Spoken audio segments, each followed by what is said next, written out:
and gentlemen, here we are at a backstage at Eternal 97. Oh, sorry, I thought it was a bullet. Mate, I've got eyes everywhere, don't worry. Right, Suman Mokhtarian, you might have seen him in the news, but he's actually a really stand-up guy and an amazing coach.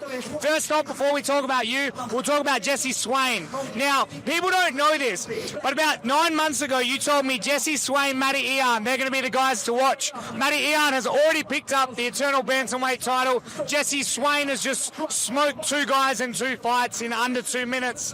What are you doing at Australian Top Team, and why are they so special? No, nothing. It's nothing I'm doing. It's the boy. Honestly, it's the boys. You know, where we're from, it's a rough area. You can see we deal with a lot of things inside and outside of the cage.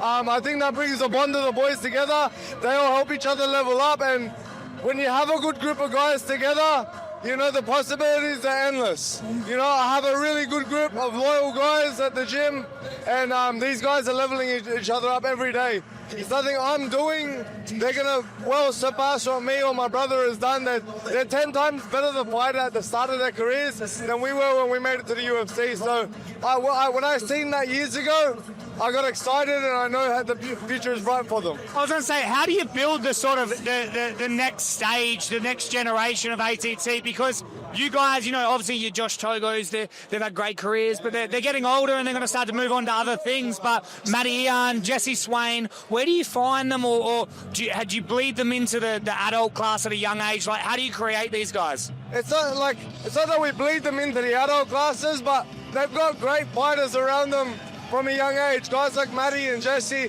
have trained with guys like Alex Shortcheese, Josh Togo, Darwin Sagaret, some of the country's best fighters that we've had. You know, so when they've got role models like Josh Togo, who's won a world title, and they see what he does in the gym, it makes them believe that they can do the same thing. You know, whether they come in at 12 years old, 16 years old, or 18, they see these guys day in and day out. They realize they're regular guys, and if they put in the work, then they can get just as far as them. So I feel like that leadership group that has stayed there, we've got Darwin, who's 44 years old, who's still training at the gym. You know what I mean? He's bringing in his son, he's bringing in all the young boys. I feel like that leadership group has forged what we have now. And I'm going to ask you, now that I got you last week, Fahud, they come up, mate, was it 2.3 kilos over the weight limit? That's not normally like him. Well, what do you say to a fighter like that, and how do you sort that out? We make mistakes, you know, and maybe it was a bit my fault as well. I offered him the fight on short notice. He was heavy at the time and not training. I told him it's an opportunity that he needs to take, and, you know, I'll take a little bit of blame for that. He copped an L.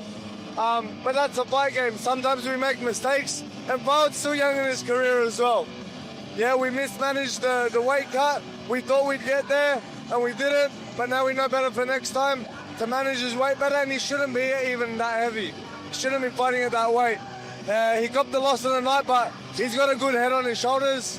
He's still confident that he's going to come back, and he's still talking his shit. He's got a big head on his shoulders too. Yeah. When will we see Matty Iann back? Hopefully September 13th against Cueto. That's what we want. We want the unification belt. We want Matty Iann to prove that he's not just the best in Australia, not the best in New Zealand. We want him to show that he's the best in the region, and the next person coming up that should be in the UFC. It's still young for him at 3-0. He's not getting into the UFC at 3-0. We need to take out Cueto. We need to take out the next guy, and as many heads as we need to get that spot. Matty's the guy that wants to prove that he deserves to be there. Matty wants to go through the hardest of the hardest guys. When no one else wanted to fight Conor Burch, he said, fuck it, give me Conor Burch. You know, and me as the coach, I was like, it's a bit scary. Conor's a great fighter, great skill, but I believed that Matty was better than him everywhere. And more important than me believing that he was better than everywhere, he believed that he was better than everywhere. He has this immense belief in himself that he's just going to get better and better every fight. I'm telling you, you guys haven't seen nothing yet. I'm telling you, Matty Iann is going to be the next big thing in Australian MMA. He's already the next big thing in Australian MMA.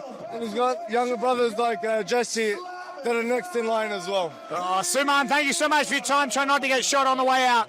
My man, I got security outdoors waiting for me. Yeah, we're actually